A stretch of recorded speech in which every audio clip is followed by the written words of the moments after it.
আজি আমি শিকিম the quickest way of constructing of sentences or past perfect tense. ইমান সহজত সেন্টেন্স যে বনাব পাৰা হৈছে নহয় আপোনালোকে হৈছে কি নাই কব দেই জনাব কমেন্ট কৰি জনাব মাত্ৰ হেড আৰু v3 লগাই সেন্টেন্স বনাব পাৰিব ইমান সহজ হয় সাবজেক্ট অবজেক্ট থাকিব এছাডিবৰ কথা পাতি আছো আমি ঠিক আছে এতিয়া সাপোজ সেন্টেন্স কি হয় she had sung the song এই ব্ল্যাঙ্ক মানে she এই ব্ল্যাঙ্ক মানে হল the song আৰু হেড আহি গল v3 আহি গল হৈ গল মাত্ৰ হেড v3 জানি সেন্টেন্স বনি গল সহজ হল কি নহয় নেক্সট হল মাত্ৰ হেড নট v3 জানি সেন্টেন্স বনাও আপুনি ইমান দীঘলীয়া ফ্ৰেমৱৰ্কটো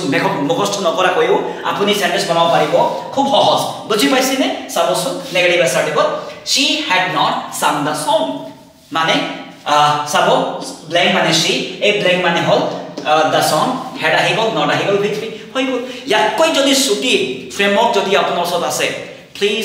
জনাই দিব কমেন্ট কৰি ইয়াৰে আশা থাকিল ধন্যবাদ